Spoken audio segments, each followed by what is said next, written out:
आपल्या प्रत्येकाच्या जीवनात असं काहीतरी असतं जे आपण करायचं ठरवतो पण करत नाही का? कारण आपण कारणं देतो.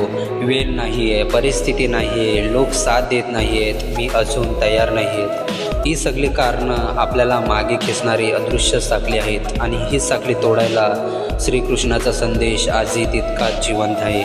कुरुक्षेत्रावर अर्जुन उभा होता, हातात गांडीव होतं पण मन थरथरत होतं. समोर आपलेच लोक, पितामह, गुरु, बंधू आणि युद्धाचं रणगर्जन कानावर.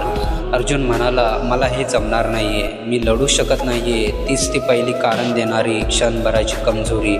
पण कृष्ण हसला आणि म्हणाला, क्लेबेम मास्मेगम पार्थ, म्हणजेच हे अर्जुना, निर्बल होऊ नकोस, कारण देऊ नकोस, ओट आणि कर्म कर. आपण सगळे कुठेतरी अर्जुन आहोत. आपल्याकडे आपलं कुरुक्षेत्र आहे, संघर्ष, जबाबदाऱ्या, भीती, अपयश.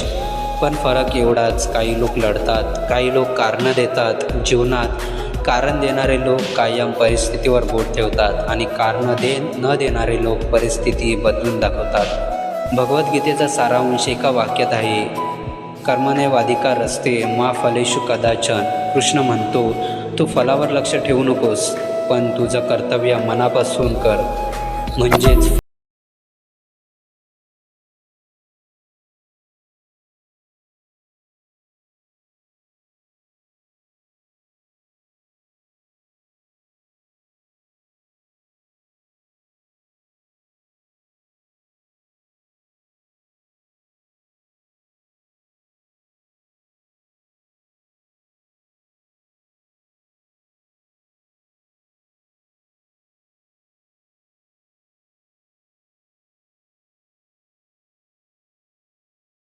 तू स्वतःचा मित्र आहेस आणि स्वतःचा शत्रू आहेस.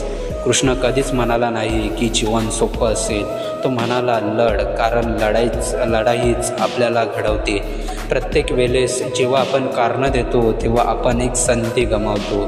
पण जेव्हा आपण म्हणतो काही झालं तरी मी करणार, तेव्हा नशीबही झुकतं, परिस्थिती वागते. आज आपण युद्ध करत नाही आहे, पण आपल्या युद्धभूमी वेगवेगळ्या आहेत. नोकरीचा ताण, अभ्यासाचा दबाव, स्पर्धा, समाजाची अपेक्षा. आणि आपण रोज म्हणतो उद्या करेन. हा उद्या म्हणजे आजचं कारण आहे. कृष्ण आपल्याला आजही सांगतो, आत्ताच सुरू कर, कारण उद्या कधीच येत नाही. तुझं लक्ष मोठं आहे, पण मनात कारण असतील तर स्वप्न अपुरी राहतात. मग चला आजपासून एक निर्णय घेऊया, कारणं देणं थांबूया.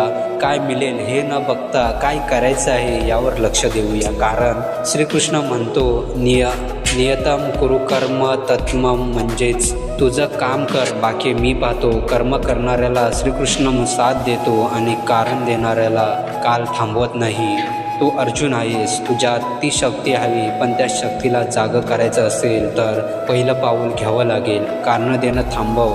तुझ्या मनातली भीती, शंका, आलस यांना कुरुक्षेत्र समज आणि लढ. कारण श्रीकृष्ण म्हणतो, उठ, लढ आणि तुझं कर्म जगाला दाखव. कारणं देणं थांबव, तुझी कृती सुरू कर.